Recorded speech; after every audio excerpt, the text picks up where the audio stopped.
Chapter 24 of the holy exercises and occupations of the Queen in the first year and a half of her infancy. The enforced silence of other children in their first years, and the slow evolution of their intellect and of their power of speech arising from natural weakness, was heroic virtue in the infant Queen. For if speech is the product of the intellect, and as it were the result of its activity, and if she was in perfect possession of all her faculties since her conception, then the fact of her not speaking as soon as she was born did not arise from the want of ability, but because she did not wish to make use of her power.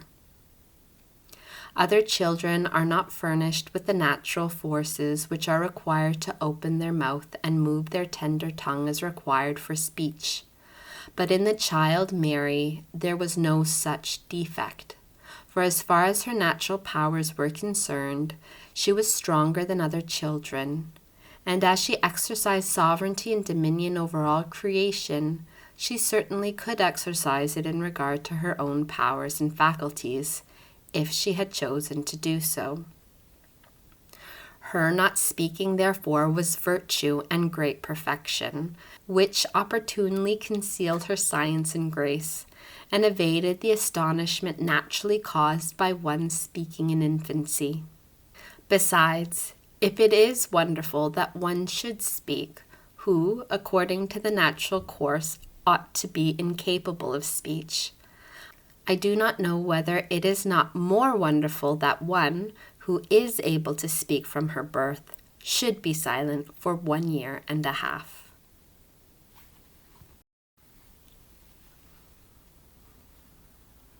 It was ordained, therefore, by the Most High that the sovereign child should voluntarily keep this silence during the time in which ordinarily other children are unable to speak. The only exception made was in regard to the conversation held with the angels of her guard, or when she addressed herself in vocal prayer to the Lord. For in regard to intercourse with God, the author of speech, and with the holy angels, his messengers, when they treated in a visible manner with her, this reason for maintaining silence did not hold good. On the contrary, it was befitting that, since there was no impediment, she should pray with her lips and her tongue, for it would not be proper to keep them unemployed for so long a time. But her mother never heard her, nor did she know of her being able to speak during that period, and from this it can be better seen what perfection it required in her to pass that year and a half of her infancy in total silence.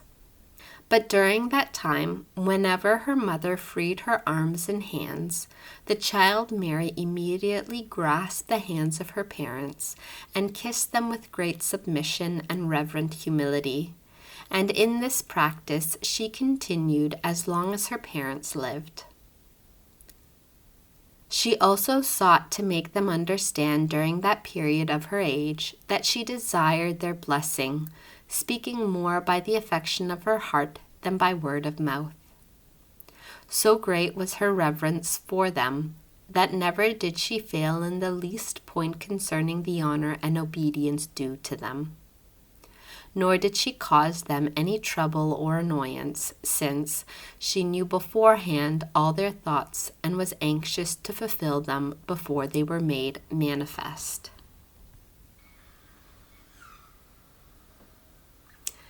In all her actions and movements, she was governed by the Holy Ghost, being perfect in all her actions. Yet her most ardent love was never satisfied, but she unceasingly renewed her fervent aspirations to emulate still greater gifts.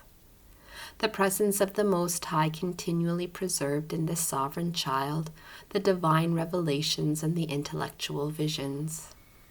And if sometimes his providence suspended one kind of vision or enlightenment, she was enraptured by others, for from the clear vision of the divinity which I have mentioned above, and which took place as soon as she was born and raised to heaven by the angels, number 332, she retained the images of what she had seen. Thus, coming from the wine cellar, where charity is set in order, her heart was wounded with love, and returning ever toward it in contemplation, she was again and again set afire, body and soul, in all her being.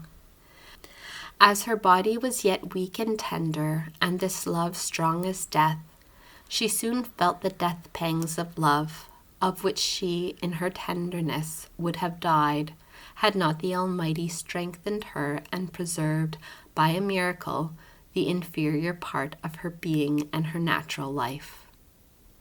Many times, however, the Lord permitted that this tender and virginal little body should be overcome by the violence of love, so that the holy angels might sustain her and comfort her in the fulfillment of the saying of the spouse, "Stay me up with flowers, because I languish with love."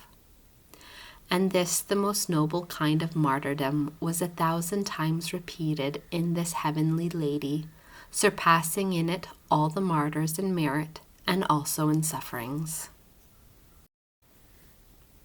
The pain of love is so sweet and attractive that the more it prevails, the more it is sought, and he who suffers it longs to hear him spoken of, whom he loves, thus seeking to be cured by renewal of the wound. This most sweet deception serves to keep the soul in suspense between a painful life and a sweet death. This was the state of the child Mary when speaking to her angels and hearing them discourse about her beloved.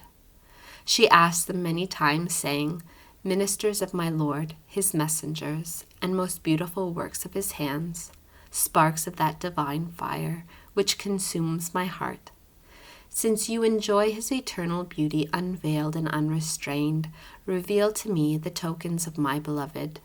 What are his conditions? Tell me whether perhaps I have displeased him. Tell me what he desires and seeks of me, and do not delay in lightening my pain, for I am dying of love."